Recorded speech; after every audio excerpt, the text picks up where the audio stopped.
Hey everybody, what's going on? Hellmite here, bringing another video from Grab the Lantern. Today it's Tuesday and the patch notes have been posted, which means it's time for us to go through the top 5 changes of patch 13.14. As always, I'll let you guys know what the biggest changes were in this patch and let you know what you can be looking forward to in the coming weeks. 13.14 is our first patch following a big break by Riot, and as a result there are a ton of stuff that are included in this patch. There's a new champion, a new event, a new skin line, a brand new game mode. The 2v2v2v2 mode, better known as Arena, is out on this patch, and of course a ton of balance changes. And while I won't be talking about any of that cosmetic stuff, there are a ton of things to discuss from a balance perspective anyways, so let's not waste any more time and hop right into things.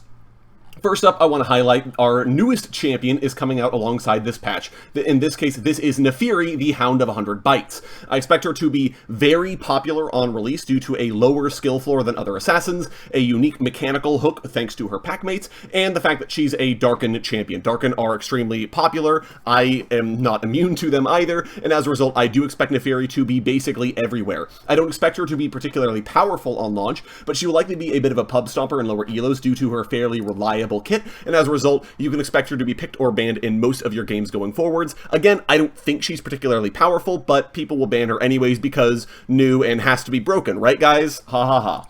Anyways, that is the first change I wanted to talk about. Meanwhile, moving all the way down, we're going to be talking about the number 4 change, which are the changes to Axiom Arc. Now, I wanted to highlight this specifically because Axiom Arc is a very controversial item. There are a lot of people that are totally fine with it, myself included. I don't think it's particularly good, but then there are a ton of people that think this item is the pinnacle of broken because it gives you ultimate cooldown reduction. The change that Axiom Arc is getting on this patch is making it so that you can scale that ultimate cooldown reduction with your lethality. If you have your mythic item plus Axiom Arc, assuming your mythic item is a lethality item, you have the same degree of cooldown reduction on your ultimate as you do on live right now, and if you go a full lethality build, you can get it somewhere in the vicinity of 40% ultimate cooldown reduction on takedown. This sounds crazy, but you're opting into a full lethality build, which means no room for a defensive item like Guardian Angel or a sustain item like Ravenous Hydra, and in general it means that you need to be hitting 5 items of nothing but lethality, and then you're a full glass cannon who is just as liable to die during the assassination attempt as you are to succeed and get that sweet cooldown reduction anyways.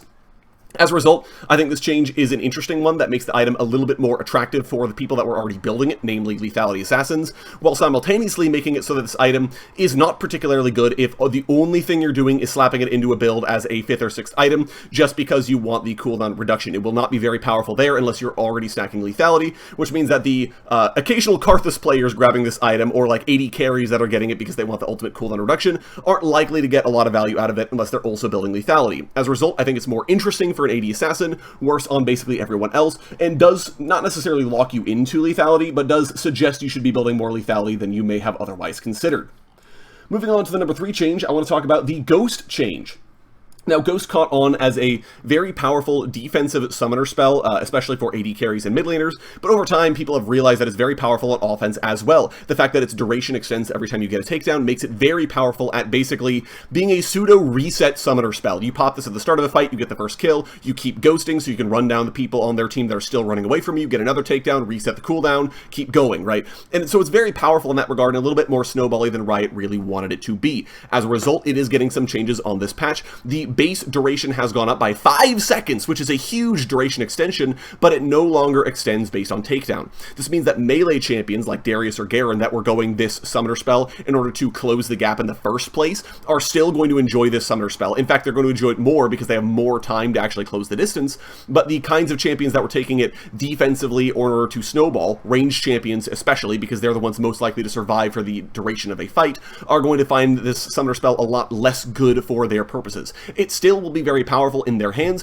but not as powerful as before, and as a result, I do expect some champions to stop taking this, though naturally there will be a ton that will still get a lot of value out of Ghost in its current form. The number 2 change I want to talk about in this patch is going to be to Xerath, the first champion on this list. And now, Riot are apparently okay with Xerath supporting. I don't think it's a particularly good role for Xerath. I think he's very bad in that position, but that hasn't stopped players from doing it anyways, and Riot are okay with this behavior. That said, they're not okay with Xerath being really bad in the mid lane specifically, and so these are some more mid lane tailored buffs for Xerath in order to help him feel a little bit better. Now, primarily among these are the changes to Xerath's passive and his base mana. Losing 60 mana at level 1 is a huge deal for Xerath. That's an entire Arcana Pulse that he no longer gets to cast. It may even be more than that. I don't remember the mana values off the top of my head, but it's a very, very big nerf. However, the killing units now reduces the cooldown of Xerath's passive, meaning that a mid lane Xerath, who was last hitting, will get a lot more triggers of Mana Surge, and therefore will have a lot more mana regeneration than his support pick, which isn't going to be getting to benefit from that, and is getting hammered with the twin nerfs of the increased cooldown on Mana Surge, as well as the decreased base mana pool. I'm a big fan of these changes. I don't think this kills support Xerath by any stretch of the imagination, but it does dramatically weaken support Xerath in a way that I'm very happy with. The ultimate change here is also a bit of a spicy one. The number of casts has gone up, so this is important if you're playing against Xerath. He has 1 additional shot at every rank, so at level 6, there are 4 shots to dodge, not just 3. Don't get sucker punched by the last one.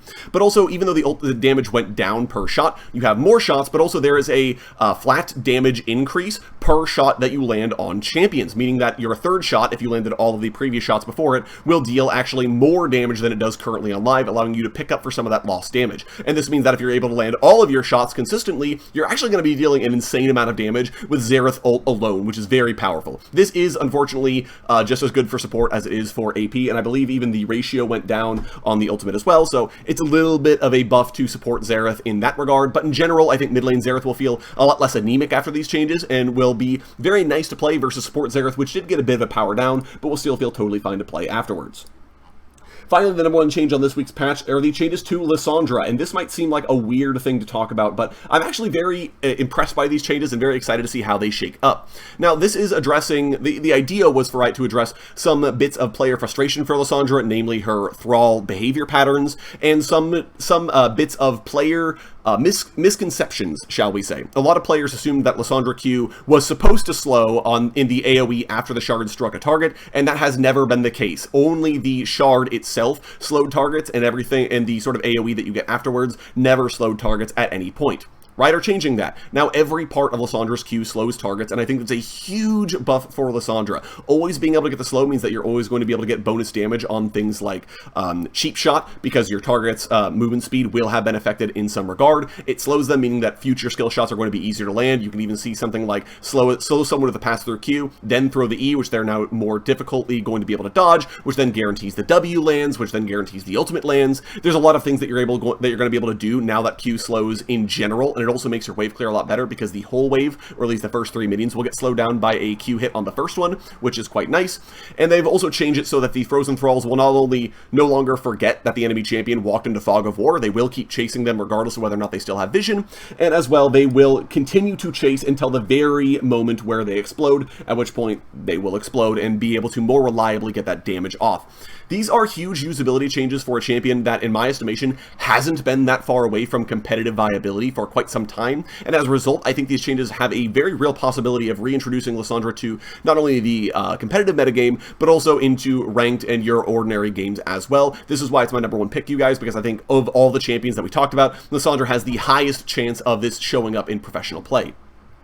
But that's going to be it for me today, guys. Those are the top 5 changes of patch 13.14. You should let me know what you're most excited for down in the comment section below, though I would guess for many of you it's going to be the new champion or the new game mode or both. Let me know, though, down in the comments what you're most excited for. If you enjoyed the video today, go ahead and leave it a like, and if you really enjoyed the video, consider subscribing. I upload a video every Monday, Friday, and on patch days like today as well. Once again, thank you guys so very much for watching. I do appreciate it, and I'll talk to you all later.